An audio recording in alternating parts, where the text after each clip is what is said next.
প্রাণ মন অমরকে সমর্পণ করেছে, কিন্তু চিরদিন নিতান্ত নিকটে থাকাতে শান্তার প্রতি অমরের প্রেম জন্মাতে অবকাশ পায়নি।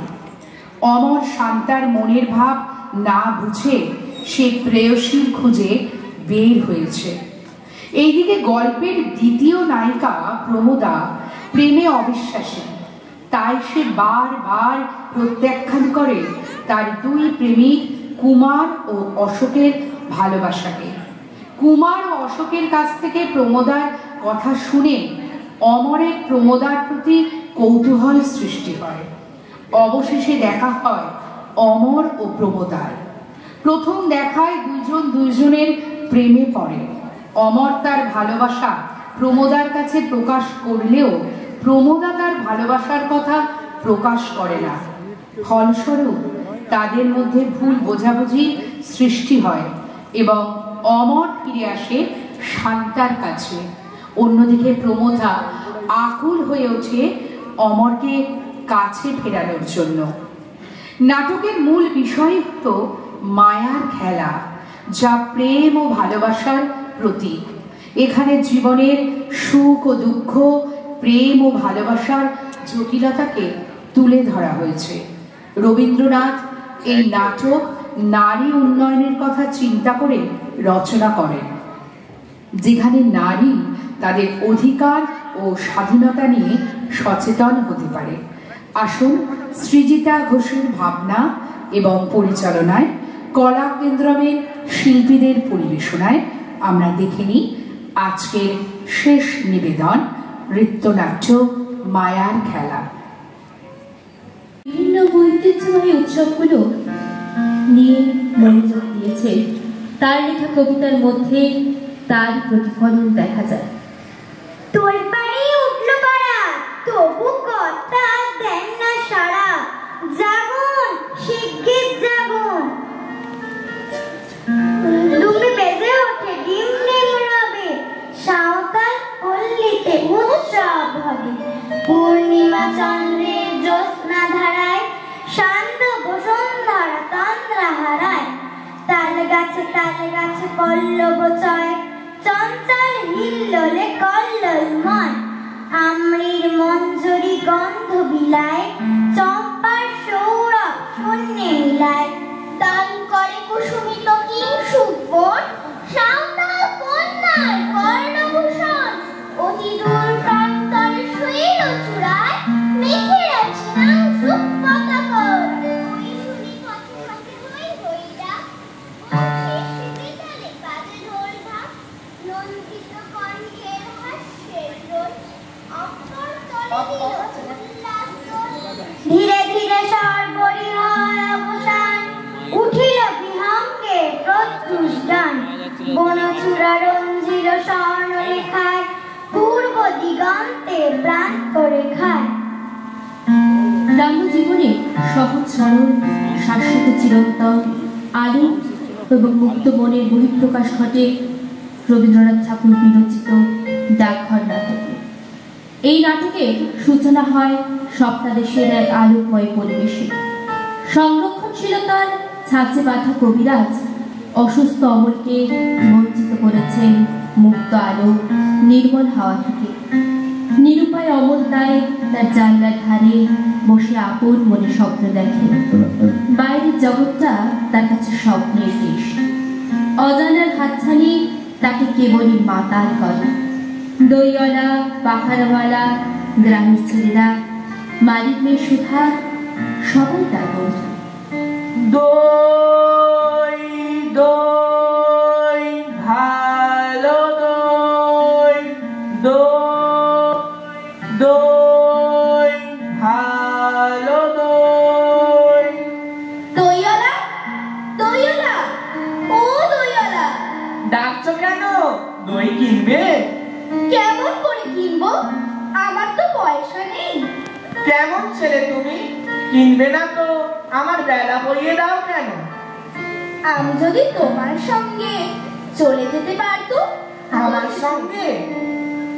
হ্যাঁ, তুমি যে কত দূর থেকে হাঁটতে হাঁটতে চলে যাচ্ছ, শুনে আমার মন কেমন করছে। বাবা যেতে বারণ করেছে, তাই আমি সারাদিন এখানেই বসে থাকি। আহা বাছা, তোমার কি হয়েছে? আমি জানি নে, আমি তো কিছু করিনি, তাই আমি জানি না আমার কি হয়েছে। দইওয়ালা, তুমি কোথা থেকে আসছো? আমাদের গ্রাম থেকে আসছি গো। তোমাদের গ্রাম? অনেক দূরে তোমাদের গ্রাম? আমাদের গ্রাম সেই পাঁচমুড়া পাহাড়ের তলায়, শ্যামলী নদীর ধারে।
আগুন জ্বালো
নিরুদ্দেশের পথিক আমায় ডাক দিলে কি, দেখতে তোমায় না যদি পাই নাই বা দেখি। নিরুদ্দেশের পথিক আমায় ডাক দিলে কি, দেখতে তোমায় না যদি পাই নাই বা দেখি। ভিতর থেকে খুঁচিয়ে দিলে চাওয়া পাওয়া, ভাবনাতে মোর লাগিয়ে দিলে ঝড়ের হাওয়া। ভিতর থেকে খুঁচিয়ে দিলে চাওয়া পাওয়া, ভাবনাতে মোর লাগিয়ে দিলে ঝড়ের হাওয়া। বজ্র শিখায় এক পলকে মিলিয়ে দিলে সাদা কালো। আগুন জ্বালো, আগুন জ্বালো, ব্যর্থ প্রাণের আবর্জনা পুড়িয়ে ফেলে। আগুন জ্বালো, আগুন জ্বালো, একলা রাতের অন্ধকারে আমি চাই পথের আলো। একলা রাতের অন্ধকারে আমি চাই পথের আলো। আগুন জ্বালো, আগুন জ্বালো, ব্যর্থ প্রাণের আবর্জনা পুড়িয়ে ফেলে। আগুন জ্বালো, আগুন জ্বালো, আগুন জ্বালো, আগুন জ্বালো।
সুরে সুরে বাঁশি ঘুরে, তুমি আরো আরো আরো দাও দান মোরে। আরো আরো আরো দাও প্রাণ, প্রাণ ভরিয়ে তৃষা ভরিয়ে মোরে। আরো আরো আরো দাও প্রাণ।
তোমারি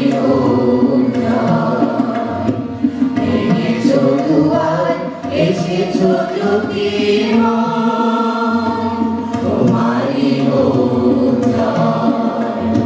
তিমির বিধান উদারো ভুলান তোমারি ভেঙেছো দুয়ার এসেছো জ্যোতির্ময় তোমারি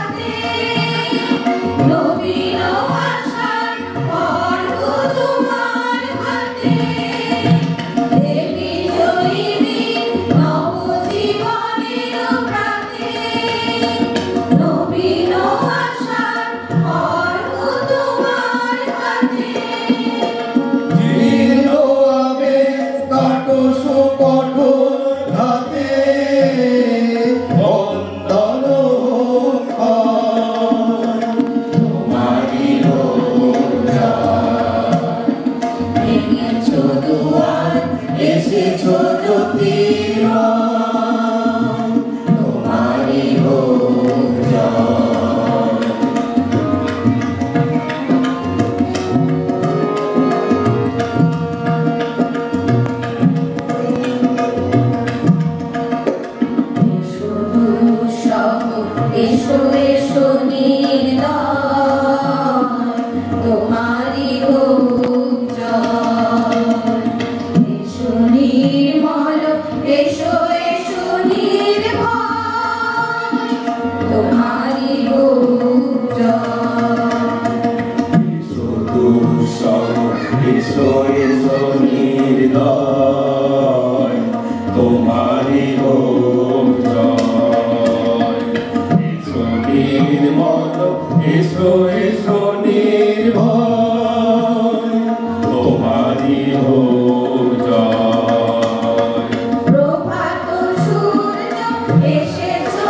পূর্ণ করো রে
বিশ্বকবি বলতে পারি, বিশ্বের সেই রবীন্দ্রনাথ ঠাকুরের জন্মদিন। এই জন্মদিনকে স্মরণ করে তার প্রতি শ্রদ্ধা জানিয়ে, প্রণাম জানিয়ে আমি দু একটা কথা বলতে চাই। আমার বিশ্বকবি রবীন্দ্রনাথ ঠাকুরকে যে আলোচনা করার মতো শিক্ষা আমার নেই, তবু দু একটা কথা আমার মনে হয় ছোটবেলায় আমরা শুনেছি। সেই কবিতার কথা, পুরাতন বৃদ্ধ কবিতা, অনেকে জানেন যারা গার্জিয়ান আছেন। আমরা শুনেছি সেই আষাঢ় কবিতা, নীল অবগণে আষাঢ় গগনে তীর্থায় আর নাই রে।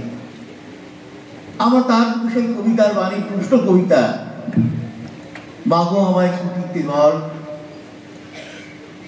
মাগো আমায় ছুটিতে বল, আমি পড়েছি যে বেলা, এবার তোমার ঘরে বসে করব খেলা। কত কবিতা, সেই আফ্রিকা কবিতা, সেই নির্জনের শব্দভঙ্গ কবিতা, সেই বিখ্যাত কবিতার মধ্য দিয়ে যেমন তিনি আমাদের বিদ্রোহের কথা শুনিয়েছেন, যেমন তিনি প্রেমের কথা শুনিয়েছেন, তেমনি বলেছেন তোর ডাক শুনে যদি কেউ না আসে তাহলে একলা চলবে। এই কথা মাথায় আমি এইখানে তার সঙ্গে আলোচনা করার মতো শিক্ষা আমার নেই, তবে এইটুকু বলতে পারি যে একটা বাঙালি কেমন করে আমাদের সেই বিশ্বের দরবারে চিনিয়েছিল, বিশ্বের দরবারে বাঙালি জাতি চিনিয়েছিল, যেমন করে বিবেকানন্দ চিনিয়েছিল, তেমনি আমাদের রবীন্দ্রনাথ ঠাকুর। আমার হয়তো সব কবিতা আমার মনে নেই, আমরা ছোটবেলায় অনেক কবিতা পড়েছি।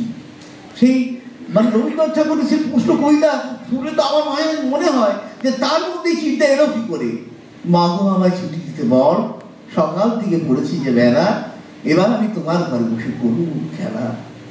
চিন্তা করুন, এই যে যারা গার্জেন আছেন, যারা আমার এখানে এই রবীন্দ্রনাথের জন্মদিনে তার সব জানতে এসছেন, এটা থাকুন, এটা ভাবতে হবে। আর সেই সঙ্গে ভাবতে হবে আমাদের মুখ্যমন্ত্রী মমতা বন্দ্যোপাধ্যায়ের কথা, যিনি বলেছেন বাংলা সারা ভারতবর্ষের মনীষীকে শ্রদ্ধা জানাতে হবে। যখন তিনি জিতে বলেছিলেন কেমন করে রবীন্দ্রসঙ্গীত গাইতে হবে, কেমন করে আমাদের মনীষীদের শ্রদ্ধা জানাতে হবে। আমি একটু আগে কিছুক্ষণ সকাল 10টার সময় একটা অনুষ্ঠানে গিয়েছিলাম, সেখানে আমাদের তথ্য সংস্কৃতি দপ্তর আয়োজন করেছিল এই রবীন্দ্র জয়ন্তী অনুষ্ঠান। সেখানেও শুনছিলাম সেই সব গান, যেসব গান শুনলে আমাদের মনটা মুগ্ধই হয়ে ওঠে। সেই সব সাহিত্য, সেই গীতাঞ্জলি, যে নোবেল পুরস্কার পেয়েছিল, বাঙালি জাতিকে জিতিয়েছিল সে আমাদের রবীন্দ্রনাথ ঠাকুর।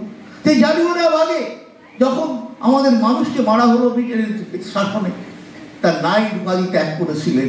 আমরা ভাবলেই আমাদের গাটা শিহরণ দিয়ে ওঠে। তাই আমি ডায়মন্ড হারবার পৌরসভার পক্ষ থেকে যারা উপস্থিত হয়েছেন তাদের শ্রদ্ধা জানিয়ে, তাদের যারা বয়স্ক রয়েছে তাদের প্রণাম জানিয়ে এবং আমার সঙ্গী সাথীদের শুভেচ্ছা জানিয়ে আমি আমার ছোট্ট বক্তব্য শেষ করছি। নমস্কার।